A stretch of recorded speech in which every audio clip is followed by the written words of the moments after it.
Que la vie avec le Christ, ça vaut la peine.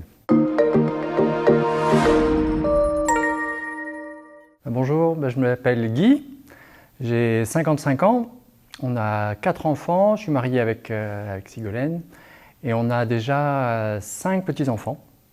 Moi je suis ingénieur, je travaille dans les télécoms. Je suis arrivé dans une famille qui n'était pas facile. Mes parents ont eu un premier enfant qui est décédé juste après la naissance, puis un deuxième enfant qui est décédé aussi juste après la naissance. Et du coup, après ils ont adopté ma grande sœur, adopté mon grand frère qui était handicapé. Donc moi je suis arrivé 9 ou 10 ans après, donc dans une famille où c'était pas très facile en fait, de prendre sa place.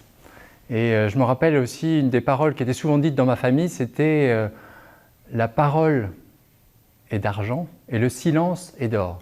Donc c'était surtout le silence. J'étais un enfant très calme, très silencieux, plutôt renfermé, pas beaucoup d'amis, triste, un peu triste aussi. Quand j'avais 16 ans, donc ça remonte un peu, c'était une quarantaine d'années, où il était proposé de rencontrer le Seigneur et de donner sa vie au Seigneur. C'était à Ars, pas très loin de Lyon. Pendant cette session, ce qui était proposé, un moment au milieu de la semaine, c'était de pouvoir s'approcher et pour ceux qui voulaient, de pouvoir donner leur vie au Seigneur. Je me suis approché, les gens ont prié pour moi. Finalement, j'ai rien senti de spécial, comme si ça avait été une prière normale, on va dire. Et c'est après que je me suis rendu compte qu'il y avait eu des choses qui avaient changé dans le fait de donner sa vie au Seigneur. Quand je suis rentré à l'école, un des copains me dit « Guy, qu'est-ce qui se passe? Il y a quelque chose qui a changé. » Et je ne voyais pas trop ce qu'il voulait dire.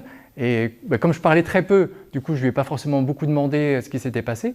Et c'est quelques années après où je me suis rendu compte qu'il y avait vraiment comme rentrer dans la vie. Plus d'envie de rencontrer les autres, plus envie d'aimer les autres, plus envie de la rencontre, tout simplement. D'arriver à mieux se connaître soi-même et à plus s'aimer soi-même aussi. C'est comme une graine qui a été plantée, on peut dire. Donc au début, vous savez, je fais de la permaculture aussi, donc on fait beaucoup de jardinage dans la maison. Donc on pousse les graines, c'est un petit peu plus grand, puis il faut l'entretenir, il faut en prendre soin. Attention, là, il gèle en ce moment, il faut l'entretenir, bien l'arroser juste comme il faut. Ce qui a été semé à ce moment-là, quand j'ai donné ma vie au Seigneur, c'est cette petite graine, donc d'en prendre soin.